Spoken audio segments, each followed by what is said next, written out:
Hi guys, welcome back. David Wilson here from Just Kids Children's Charity. Thank you for dropping back in and having a look at our next episode. Today I'm going to talk about vehicle inspection and preparation and what I'm going to do to get ready for the Kimberley trip. Now, just remember that the Kimberley trip is in May this year. We're actually leaving on the 11th of May.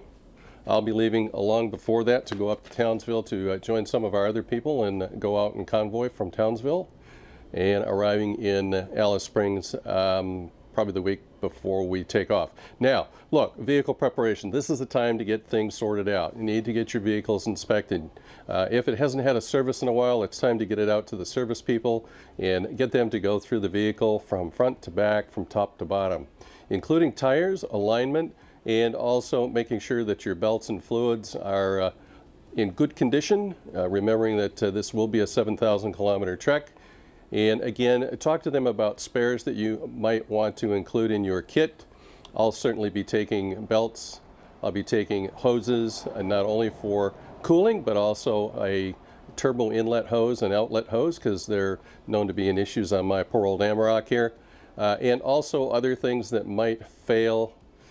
Tire patch kit, and we'll go through some more of that stuff later on in episode 3. That'll come to you next Friday. I'll start doing episodes every week now up until the time that we leave.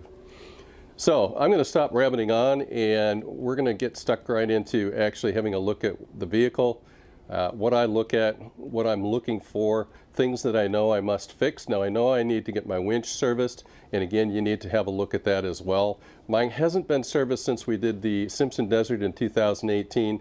I did run it out and run it back in, and it stopped. So that tells me that whole winch needs to be serviced and cleaned. So, all right, I'm going to stop crapping on. Now, again, we do have spots available on the trip. Information can be found at justforkidsmotortrail.com.au. If you have any additional comments or questions, please feel free to leave them in the comments section. And of course, can you please like and subscribe to the channel? It does make a difference not only to me, but also to us, so that we can generate much required funds for the charity, as we are 100% volunteer supported and rely on the donations that you good people give us. So let's stop here, and I will catch up with you as we go through the car. So what do I need to do to get my car ready to go? Certainly it's a look-over inspection of the vehicle to make sure that I can identify anything that might be loose or broken or out of place, but also just starting on the driver's side of the vehicle, making sure that all of my fluids are full and up to date. So I've got windshield washer fluid, I've got my coolant, it's up to the level that's identified and outlined in the owner's manual. Brake fluid, make sure that that's to where it's supposed to be, and having a general look to make sure that nothing on the vehicle is loose, having a look at all of the pipes, the inlet pipes for the turbo, any of the cooling pipes, looking to see if there's any other issues, checking any of the plug connections for the sensors to make sure that they're all connected okay. Again, when the vehicle's maintenance, to make sure that the air monitor gets looked at and gets cleaned or replaced if required. So again, we want to make sure that we've got brake fluids up to date and ready to go. Of course, motor oil, we need to make sure that we've got appropriate oil in the car and it's the right type of oil for your vehicle. I own an Amarok, and of course, being a European car, the oil for these are a little bit different, and it's important that you use the correct oil. Having a look at the alternator down here, just looking at the windings to make sure that they're not caked up full of crud and everything else. I can't see the serpentine belt because it's actually behind the guard, but just having a quick look to make sure I can't see any nicks, dents, or tears. Checking all the hoses to the water pump, of course, making sure the plugs to the computer are in place and that they're locked in place. Checking the batteries and all of the connections here to make sure that they're safe and okay as well. Windshield wiper blades, certainly a good time to replace those and also pick up another set. Traveling in the bush with the dirt, it's always good to have a spare set of windshield wiper blades with you as well. So certainly with some of the spares, I will be taking extra hoses for the truck. Also be taking extra belts, an extra serpentine belt.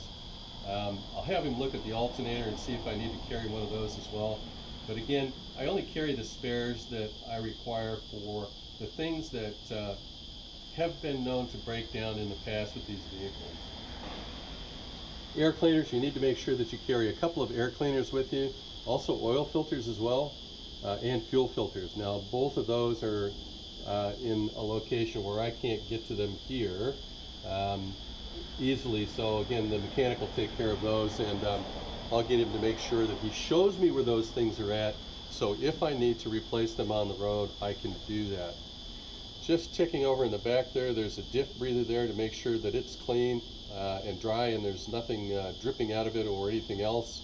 Again, with water crossings and that, you probably need to make sure that your vehicle does have a diff breather in it and that all of them are connected, both your front, your back, and your transfer case as well. So I'm going to put the hood down here, make a little noise. Oh yeah, this needs to be fixed as well. I need to get a clip for that.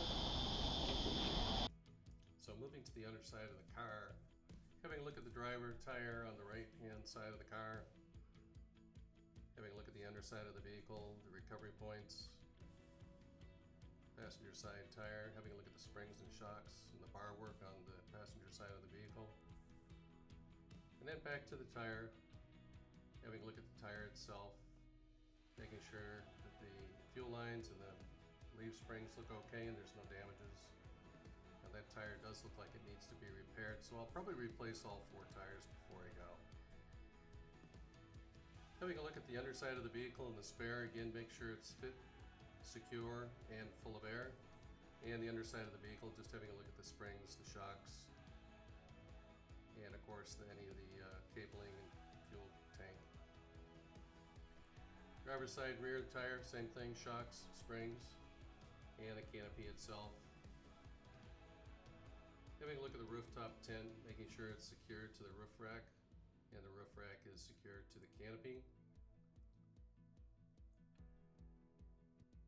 And of course the max track and shovel holder are secured to the Pioneer flat tray, and also the jerry can holder is secure as well. And that's pretty much. Well, there you go. I hope the video was entertaining and informative for you and gives you a little bit of insight as to the driveway inspection I undertake prior to a big event like the Kimberley event. Again, make sure that you prepare a list for your mechanics so they have an understanding of what you believe needs to be repaired or at least inspected prior to the trip. And of course, they can add that to what they find on the vehicle once they finish up with the inspection and the service on your vehicle, and also your trailer if you're bringing a trailer. So, I'm excited. This trip's going to be a once-in-a-lifetime trip. I hope to see you all in Alice Springs at the start, and certainly as we have fun exploring the Kimberley and the north half of our country. Cheerio!